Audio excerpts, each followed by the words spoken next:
गोस्वामी जी का अगला प्रकरण है, लड़ना सर्वथा त्याज्य। सुमति विचारही परिहरही दल सुमनहु संग्राम, सकुल गए तनु बिनु भये साखी जादव काम।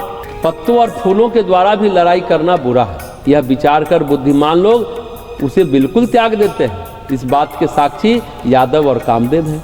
पत्तों यानी तिनकों के द्वारा परस्पर लड़कर यादवों का सारा कुल नष्ट हो गया और पुष्प बाणों से शिवजी पर प्रहार करने वाला कामदेव शरीरहीन यानी अनंग हो गया।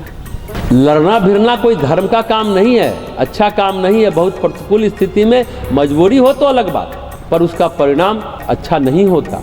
महाभारत मजबूरी थी, राम रावण युद्ध मजबूरी थी, पर युद्ध के बाद वातावरण में जो नकारात्मकता छा गई, चीख पुकार चित्कार की तरंगों को सही करने के लिए युधिष्ठिर ने राष्ट्रीय यज्ञ किया और राम ने अश्वमेध यज्ञ किया था। इसलिए किसी भी स्थिति में लड़ना नहीं चाहिए। मौसल पर्व में यादव कुल का नाश हो गया, आपस में ही लड़ गए थे और शिवजी पर प्रहार करने वाला कामदेव अनंग हो गया, शरीर विहीन हो गया। कामदेव चला था शिवजी को ही हराने, जब त्रिनेत्र खुला तो समाप्त हो गया। ये अलग बात है कि भगवान शिव एक साथ कोप करते हैं और कृपा भी करते हैं, इसलिए भोलेनाथ उनका नाम है। अगला दोहा है, कलह न जानब छोटी करी कलह कठिन परिणाम, लगती अग्नि लघु नीच गिरी जरत धनिक धन धाम। कलह को छोटी बात नहीं जानना चाहिए, कलह का परिणाम बहुत भयंकर होता है। गरीब की छोटी सी झोपड़ी में आग लगती है, परंतु परिणाम में उससे बड़े बड़े धनियों के धन धाम जल जाते हैं। घर में, आपस में, परिवार में, मोहल्ले में, समाज में लड़ाई न हो वही अच्छा है। बैर वैमनस्यता को दूर कर देना चाहिए।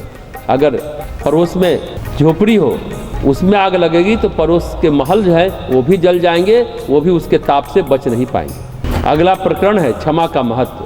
क्षमा रोष के दोष गुण सुनी मनु मानहि सीख, अविचल श्रीपति हरि भय भूसुर लहे न भीख।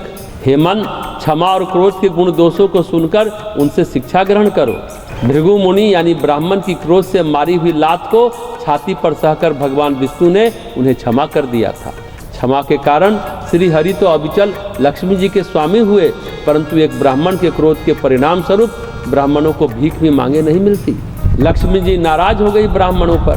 भृगु ऋषि जब विष्णु भगवान से मिलने गए, मिलने दिया नहीं तो जबरदस्ती घुसकर 1 लात विष्णु जी को मार दिए। क्रोध का दुष्परिणाम, एक ब्राह्मण की गलती अभी तक ब्राह्मण लोग झेल रहे हैं। धन पैसा ब्राह्मणों के पास नहीं रहता। लक्ष्मी जी जो नारायण जी की धर्म पत्नी है वो कुपित हो गई ना, घर में जबरदस्ती घुसे ही नहीं, लात भी मार दी। लक्ष्मी जी बोली अब मैं ब्राह्मणों के घर नहीं जाऊंगी, ब्राह्मण भिखारी ही रहेगा। इस तरह किसी को क्रोध नहीं करना चाहिए। अगला दोहा है, कौरव पांडव जानिए क्रोध क्षमा के सीम, 5 ही मारई न सौ सके सयो संघारे भीम।